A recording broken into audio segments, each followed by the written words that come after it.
est sur le chapitre sur le champ magnétique. Générateur sur le champ magnétique. Et cette partie de séquence de vidéo est réservée uniquement pour permettre à déterminer le sens du champ magnétique créé par un solenoïde. Et là, c'est quoi un solenoïde? Un solenoïde, c'est une bobine dont la longueur est supérieure au rayon. Ça ne veut pas là, on voit qu'elle est, on peut dire même 10 fois supérieure au rayon. Là, vous avez le rayon, et ça, c'est la longueur de notre solenoïde. Donc, c'est une bobine dont la longueur est 10 fois supérieure au rayon. Et maintenant, comment on peut déterminer le sens du champ magnétique créé par cette solenoïde?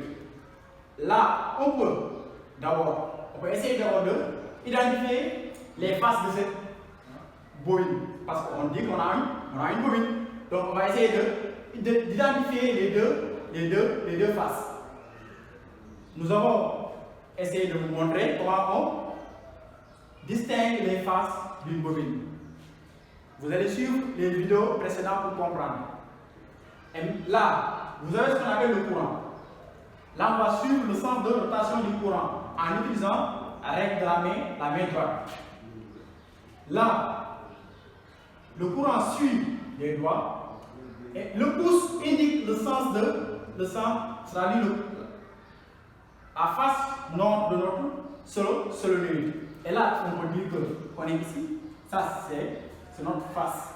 C'est la face nord du solenoïde. Et là, nous avons la face sud du solenoïde. Et si on place une aiguille aimantée à ce niveau,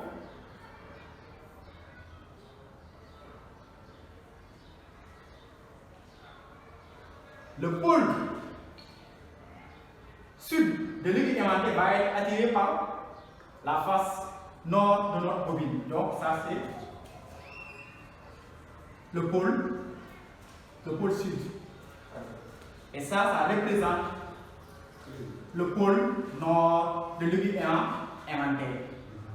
Et le champ magnétique suit le sens SN, c'est-à-dire sud-nord. Et là, on peut représenter le champ magnétique qui a cette direction et donc le sens du champ magnétique B et le sens SN. Donc, on a le sens du champ magnétique SN. Donc, si on représente ça à l'intérieur, donc on suit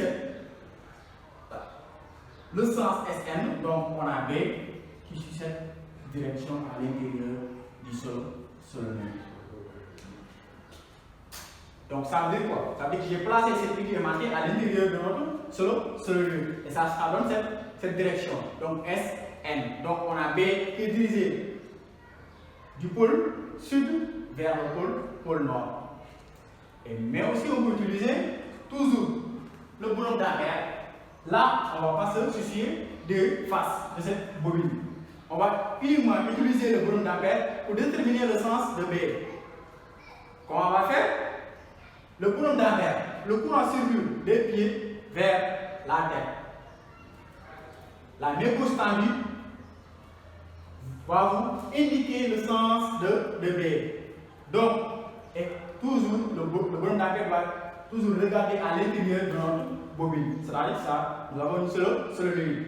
Donc, on place le boulon d'ampère. Le courant circule des pieds vers la tête. La main gauche tendue vous donne le sens de B. Donc là, je vois qu'il indique le sens de B. On peut aussi utiliser la règle de la main droite sans aussi se soucier des faces de cette bobine. Donc le courant circule, le courant est ascendant, donc le courant circule, là je peux dire du bras vers les doigts. Donc je place la main, le courant suit l'orientation. Les doigts vont suivre l'orientation du courant. Donc, le pouce indique le sens de B. Donc, on a B qui est dirigé vers ce sens. Et là, on va donner l'intensité de cette champ magnétique créé à l'intérieur du solénoïde. Là, qu'est-ce qu'on remarque? On remarque que l'intensité du champ magnétique créé par cette solénoïde est uniforme à l'intérieur du solénoïde. Ça veut dire qu'elle ne change pas, elle reste constante. Donc, on peut dire que ici B égale constant. Donc, elle est unique, B est uniforme. Donc, le champ magnétique créé par un solénoïde est unique, uniforme à l'intérieur. Maintenant, son intensité, on a B qui est proportionnelle à la distance, inversement proportionnelle à la distance. Donc, on aura mu0 multiplié par n, multiplié par I, le tout divisé par D, par L. L, c'est la longueur de notre solénoïde. Et là, on peut dire que si on peut le noter par mu0 multiplié par n, multiplié par I. Et ici, vous avez B qui est égal à mu0, NI sur L. Mu0, c'est la variabilité vide, N, c'est le nombre de spires, I, c'est l'intensité du courant, L, c'est la longueur du solénoïde. Mu0 fois petit n fois I. Le petit n là représente le nombre de spires par mètre. Donc, petit n égale le nombre de spires divisé par n. Donc, ça représente le nombre de spires par mètre. Et là, c'était tout pour cette vidéo.